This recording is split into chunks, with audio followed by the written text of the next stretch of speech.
Hey, what's up guys? This is Liberty Man 97, and in today's tutorial, I'm going to be showing you guys how to make the Statue of Liberty for any types of media creation that you want to go up on.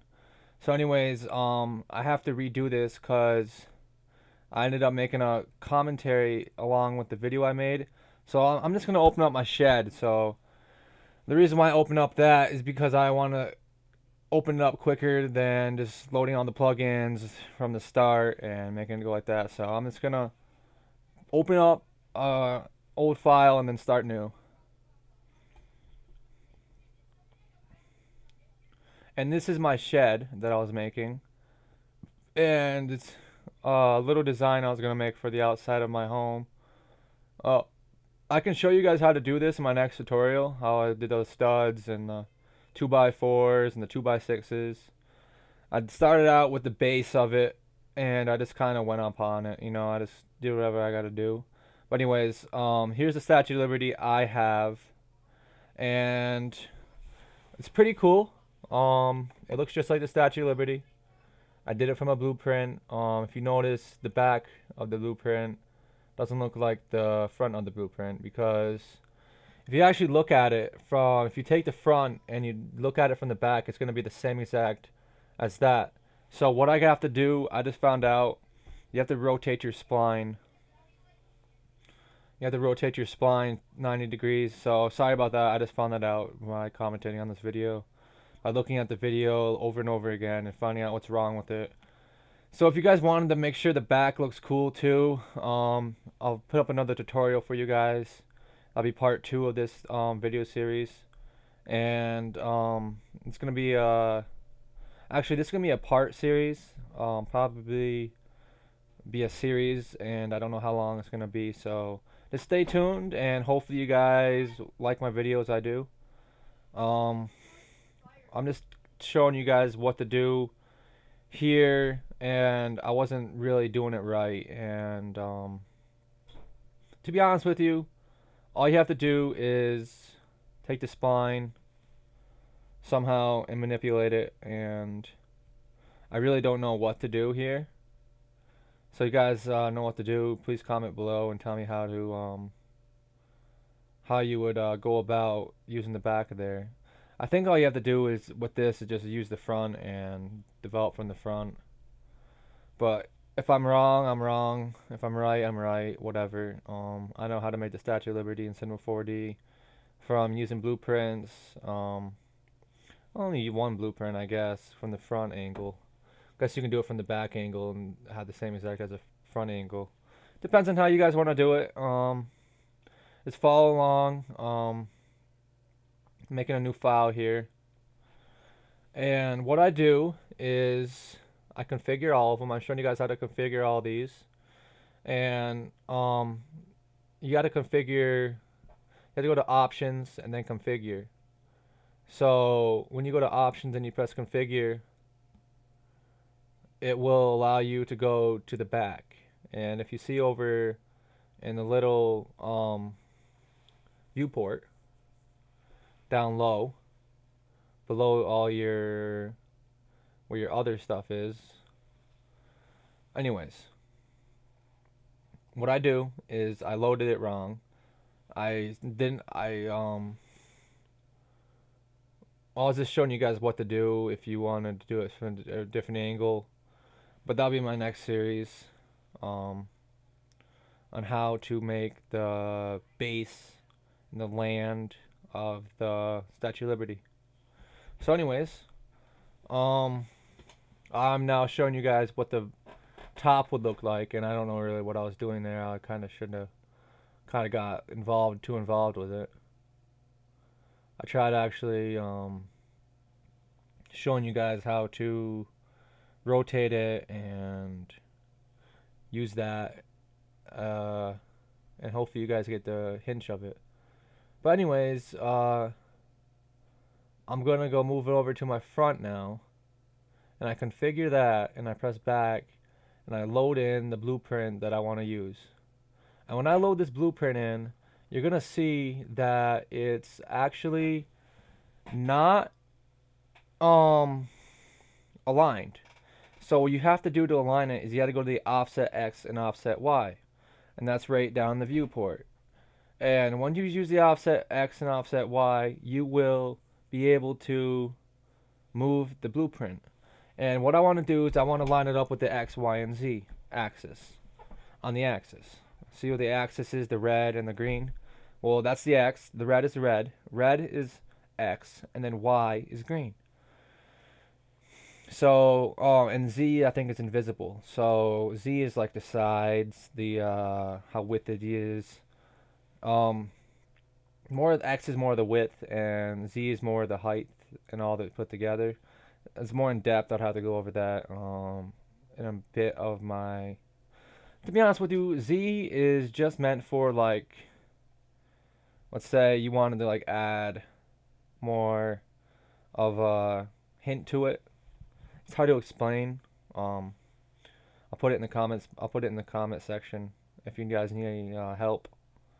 Please comment on this video. And what I start off doing is I just use the linear. And what I'm doing is I'm just using the linear points, and I am just using the linear, and I'm making sure everything is perfect. And what I do by making it perfect is I just follow the lines, and I make sure everything is in position. At the end of the video, I'll show you guys how to position up the points better, and I'll also show you guys how to make things work. By saying work, get the extrude NURBS in there and all that other stuff. Anyways, so what I'm doing right now is I'm just basically using linear points and setting them up to a point where they align with the blueprint. And if you don't get that, anything like that, please comment below or send me a private message. I'll get back to you as soon as possible. I'll make sure everyone that comments on the video or subscribes to me gets the help they need to be able to work with blueprints. And I've been working with blueprints for a while now. I haven't been schooled to it, but I'm planning on going to school for Cinema 4D, using graphics and whatnot. I want to go to a school that professes in Cinema 4D actually, because I know this program very well. I've been using it ever since I've been young, and it's a very, very good program to use. I guess there's others. There's Autodesk, there's AutoCAD. There's things that you need to use out there other than this. And to be honest with you, Cinema 4D is only meant for blueprints and working with, you know what, to be honest with you, Cinema 4D and Autodesk kind of collide together because you can use both of those to make gaming graphics, and but that's in my next series, how to make a video game. And I'm going to be learning Unreal Engine. I'll be learning CryEngine. I'll be learning how to make my own engine. Kind of want to go to school for coding up programs that involve with graphics. And the reason why I say that is because I love making graphics. I love when the graphics is done, you can look at it and someone comments on it and says, "Oh my God, that's so good." That's what I love. I love when people comment on my stuff and say stuff is good, because in life is like, I don't know. Life is hard, and so is an art. So you have to realize that life and art are together. And I can almost be an art teacher the way I talk. But anyways, this is gonna be a 20-minute video, so you guys can just lay back, watch the rest of the video, and make sure everything's alright. And what I do here is, what I'm doing is I am just going along the picture and making sure everything is in position. I probably missed the point there, but you can always come back to it, and you can always move it and manipulate it to a point where it's actually perfect. But what I'm doing now is I'm now getting down to the headpiece. And you see the eyes and the ears. You don't really see the ears in this, but you see the eyes, the mouth. You don't really see the nose. I mean, you see the nose, but you don't really see the nose too much.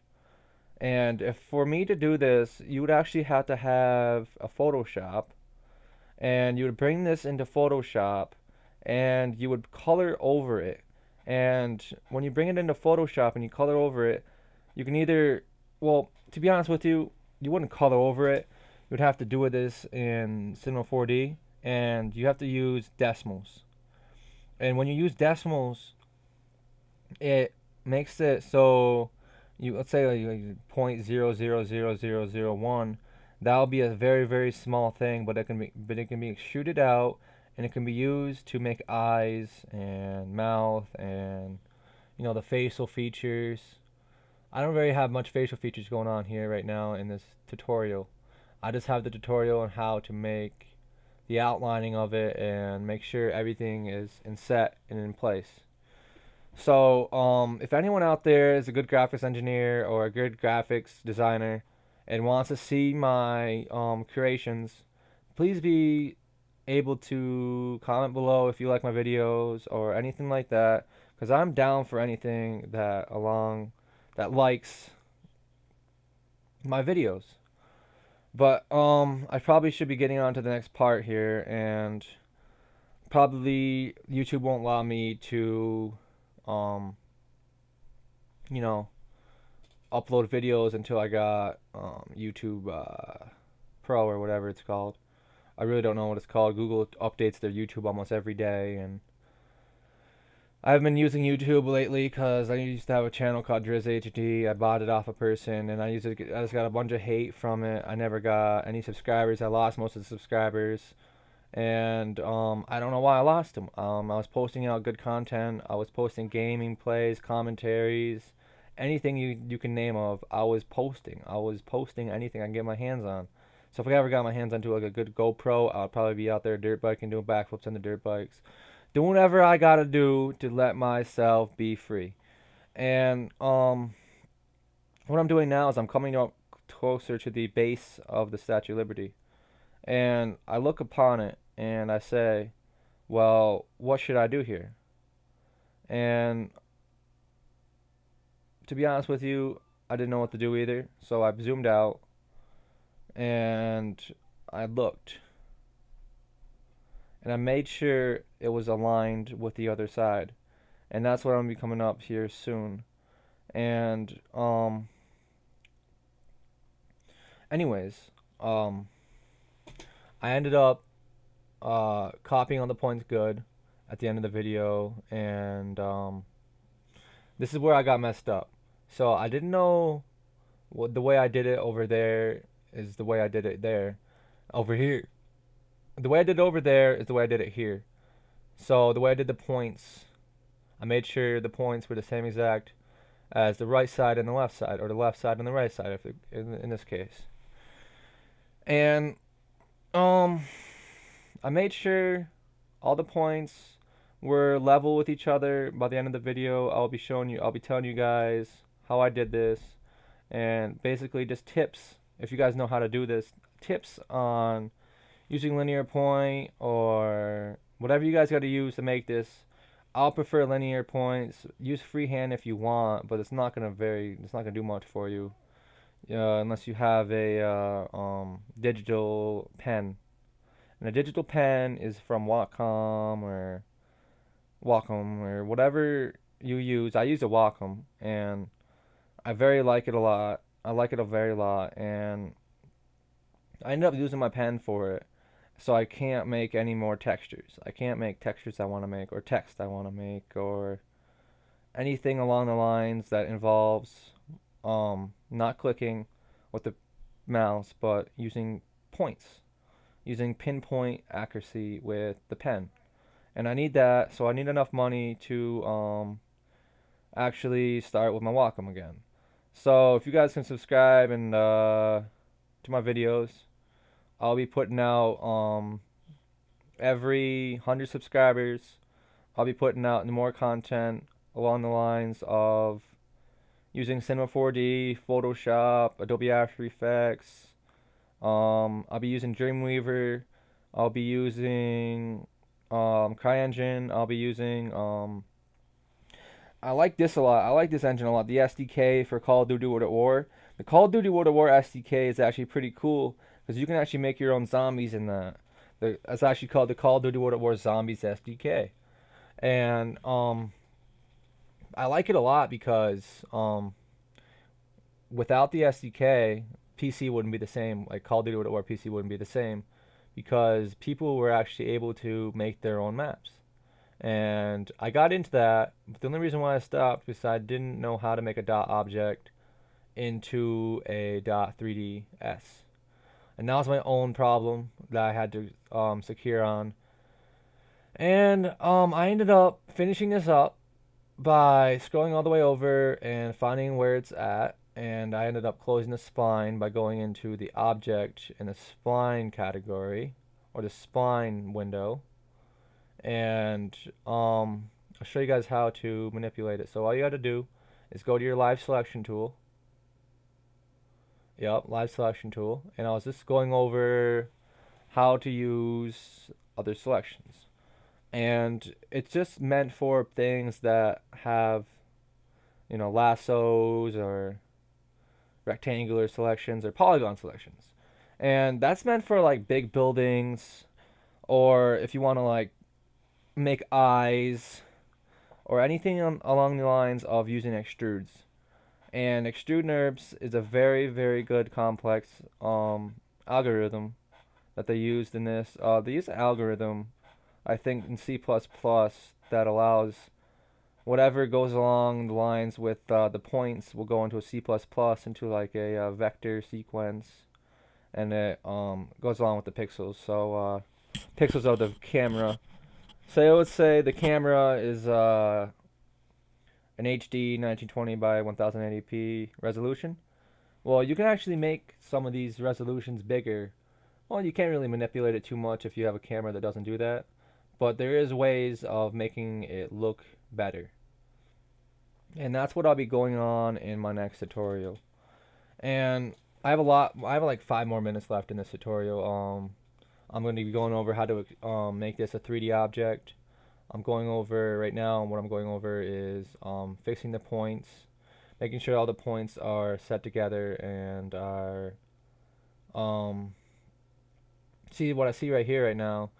I actually found this out. It doesn't really matter if the points don't look exactly the same, just as long as they align with the um, object, the blueprint. And if you understand this to a point where you can actually, like in my next video series, I'll be going over how to make perfect alignment with everything. And that's what I'm going over right now, but I want to make that more in depth in the next tutorial series on how to make points from linear selections come together. And I hope you guys enjoyed this video so far. It's kind of a longer one, so hopefully I can post this to YouTube. If I can't, I'll put it into parts and put it into 2 parts. Actually, I'll have to put it into 3 parts if I can't upload above 10 minutes. And that's probably what's going to be going on. So all I'm going to do is I'm going to make this 2-part video, and I'll make sure you guys get the content that you need. But anyways, I'm just going over it right now, and I see that there's no other, you know, like if you're making the base of it and they're both perfect and they're parallel to each other, they're obviously going to be a little bit different. And if you zoom in on that, if I zoomed in on this, I could go along it and make it a little bit better. But what I do now is I use extrude NURBS. I go to the, I believe, I forgot what it's called. I put a light in there just to show you guys what the light does. And when you click back on the spline, it shows you all the points. I was just showing you guys what happens if you get off the spline. All you have to do is click back on the spline. But anyways, I put the extrude NURBS in there, and the extrude NURBS would become a parent of the spline, and the spline become a children of the extrude. And then boom, there it is. And it's almost this video is almost finished. I'll be going over how to put light in there. I never went over put color in there yet. Sorry guys for that. But anyways, I'm going over what happens when you want to make it look 3D. And I'm doing it right now in the extrude object and the extrude NURBS. I put it out 30 feet. And that does not look right. That looks like it's out of whack. It just does not look right. And I was just, augmenting with it and making sure everything was all right. And that looks about right, about 1 foot. And if you put it about 1 foot, it'll come in perfect, and everything will come into perfect in line. And if you render it, it's gonna look like the Statue of Liberty, and that's what I wanted to go on. And in this video series, I'll be talking about a lot of things. I'll be talking about, using extrude NURBS, making a 3D object, putting light on it. In my next tutorial series, I'll be going over how to edit this and how to put texture to it and how to add facial features to it. And I'll be working on that soon. Give me some time, and I'll make sure everything comes together very perfectly. And if you guys like this video, please subscribe to me, and enjoy. And if you enjoy my content, please comment on my videos, because as I'll incorporate more things that go on, I'll be able to make videos to the comments that you guys put. And if you guys need any help on this, please, please, please comment below. That's what I advise to almost everybody that watches my videos. Please comment below if you need any help, because I am ready for anything that needs help. And I'll be putting this into Photoshop and coloring this up after I find out, like, you just have to look up the picture on Google and make sure the colors are perfect. So you just, let's say you just save the image in Google, put it into Photoshop, and use a color picker, the color object picker, that on-screen picker, and then, click the on-screen picker. And if you want to, like, do shadings, do other things. But anyways, this is the end of the video, and you guys have a nice day.